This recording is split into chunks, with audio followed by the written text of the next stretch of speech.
Good morning +1 class unit 4 को अगर हम कंटिन्यू करें तो यहाँ से आपके पास जो नेक्स्ट टॉपिक आता है वो आपके पास आता है कि इसके अंदर जो आपके पास हाइब्रिडाइजेशन के ऊपर जो आपके पास शेप जो हैं उसको हम क्या करेंगे आज और डिस्कस करेंगे कि हाइब्रिडाइजेशन के बेस पे हम जो हैं यहाँ से उसकी शेप्स कैसे करेंगे। तो फर्स्ट ऑफ ऑल बेटे हम हाइब्रिडाइजेशन के बेस पे हम जो है इथेन मॉलिक्यूल की शेप देखेंगे। इथेन का फार्मूला आपके पास क्या C2H6 और इसके अकॉर्डिंग हम क्या चेक करेंगे, इसके अंदर number of sigma and pi bond को जो है हम यहाँ से कैलकुलेट करना सीखेंगे कि how many sigma and pi bonds are present in the molecules. जो भी मॉलिक्यूल है उसके अंदर सिग्मा और पाई बॉन्ड आपको जो है कैलकुलेट करने यहाँ से आएंगे। तो सबसे पहले बेटा अगर हम देखें तो यहाँ से आपके पास क्या है कि जो यहाँ से जैसे आपको पता C2H6 है, C और C ऐसे बॉन्ड बनाएगा इसके अंदर, ठीक है। यहाँ से ये अगर हम बात करें तो ये किस चीज़ का बना हुआ है, CH3 और CH3। यहाँ से अगर हम बात करते हैं तो ये कार्बन कौन सी बॉन्डिंग शो कर रहा है, कौन सी हाइब्रिडाइजेशन शो कर रहा है, ये वाला कार्बन शो कर रहा है sp3, क्योंकि हाइड्रोजन 3 है। यहाँ से S है कार्बन का, सॉरी ये आपके पास क्या है हाइड्रोजन का S है और कार्बन के P है, तो टोटल बॉन्डिंग क्या हो जाएगी sp3। इसी तरह इस कार्बन की भी अगर हम बात करें तो कौन सी हाइब्रिडाइजेशन है sp3। तो 1 नंबर कार्बन का जो मॉलिक्यूल है ऑर्बिटल है, सेकेंड नंबर कार्बन के जो है ऑर्बिटल के साथ क्या करेगा, ओवरलैप करेगा। तो यहाँ से अगर हम बात करें तो यहाँ से जो हाइब्रिडाइजेशन आएगी वो यहाँ से क्या आएगी sp3। क्यों? क्योंकि यहाँ से देखो ये कार्बन है, ये मॉलिक्यूल है इसका, और ये दूसरा कार्बन है, ये ऐसे है। यहाँ से ये और ये क्या करेंगे, आपस में हाइब्रिडाइजेशन करेंगे। और यहाँ से अगर हम देखें कार्बन कार्बन क्या बन जाएगा, सिंगल बॉन्ड। और यहाँ से अगर हम देखें इंटरन्यूक्लियर एक्सिस के अलोंग यहाँ पे अगर ये ओवरलैपिंग होएगी, यहाँ से ये ऐसे आ जाएगा, ये ओवरलैपिंग हो जाएगी, तो इसको हम क्या कहेंगे, सिग्मा बॉन्ड। दूसरा आपके पास क्या आएगा, 1 2 3 1 2 3, क्योंकि यहाँ से देखो sp3 यहाँ पे है और sp3 यहाँ पे, तो टोटल ओवरऑल कितनी होगी इसकी sp3। तो यहाँ से आपके पास sp3 आ गया। इसके बाद अगर हम बात करें तो सिग्मा बॉन्ड आपके पास हैं, कार्बन कार्बन का सिग्मा बॉन्ड है और कार्बन और हाइड्रोजन के भी क्या हैं, सिग्मा बॉन्ड हैं। इसके बाद अगर हम बात करते हैं यहाँ से, इसके बाद अगर हम बेटा और एग्जाम्पल लें यहाँ से, तो यहाँ से हम इसको क्या से करेंगे, दूसरा जो अगर हम एग्जाम्पल लेते हैं इसका, दूसरा एग्जाम्पल आपके पास आता है C2H4 और जिसको हम क्या बोलते हैं, इथाइलिन। इथाइलिन में देखो बेटा कार्बन और कार्बन ये तो हैं ही हैं, लेकिन यहाँ पे भी 2 हाइड्रोजन है और यहाँ पे भी 2 हाइड्रोजन है। अब दूसरी बात आती है कि कार्बन कार्बन के साथ क्या है, डबल बॉन्ड है, तभी तो ये इथाइलिन है, इथीन है मतलब।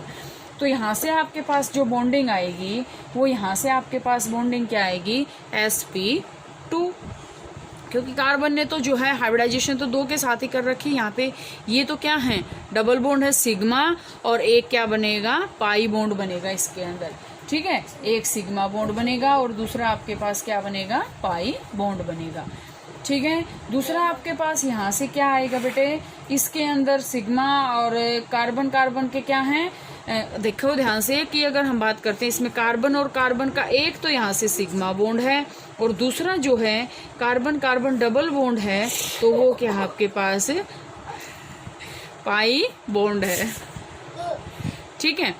तो यहाँ से ये आपके पास हो गया। तीसरा जो एग्जाम्पल हम लेते हैं बेटा वो लेते हैं हम एसिटाइलिन C2H2। तो यहाँ से अगर हम बात करें बेटा कार्बन कार्बन के, देखो हमें लेना है कार्बन कार्बन के बीच में बॉन्ड बना लेना है।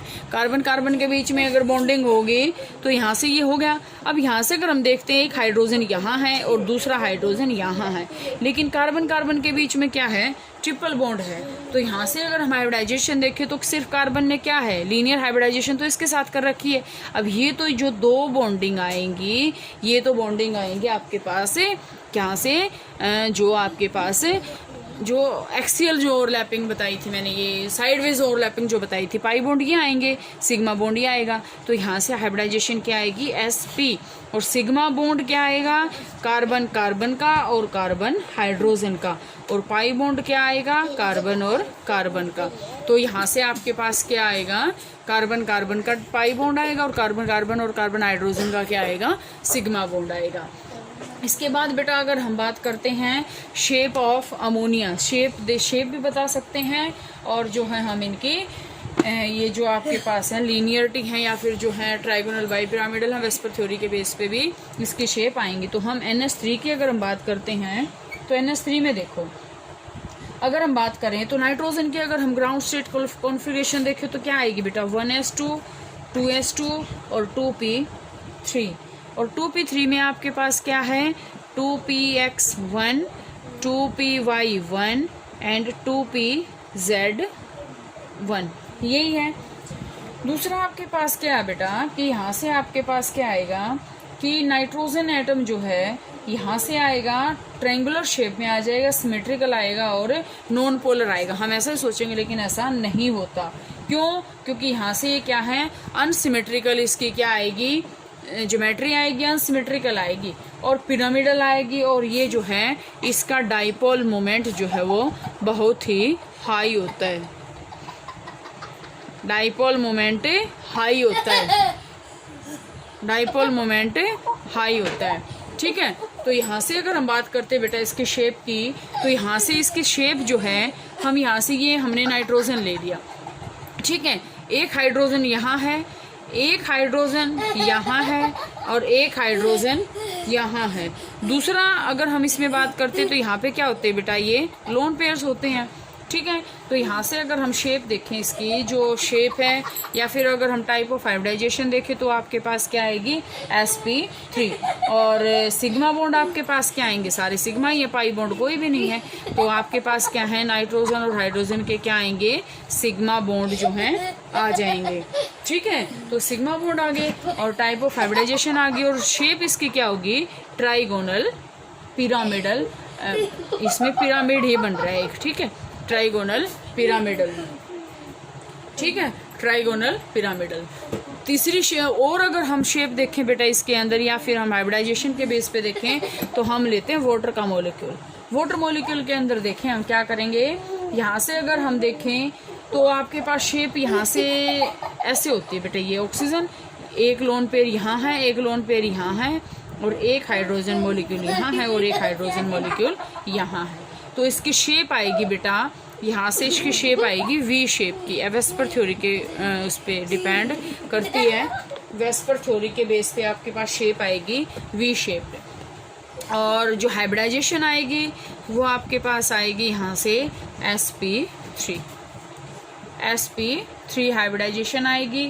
क्यों? क्योंकि यहाँ से जो है 1s, 2s और 2p, तीन जो है ऑर्बिटल आपके पास क्या करेंगे, इसमें ओवरलैपिंग करेंगे और यहाँ से जो है हाइब्रिडाइजेशन शो करेंगे, वी शेप की आएगी। कल जो है बेटा इसमें नेक्स्ट करेंगे डी ऑर्बिटल के अंदर भी जो है ओवरलैपिंग होती है, डी ऑर्बिटल भी ओवरलैपिंग के अंदर जो है कंट्रीब्यूशन करता है, तो उसमें आपके पास जो है अलग अलग आएंगी, वो जो है कल करते हैं। इतना आप इसमें कर लेना यहाँ पर।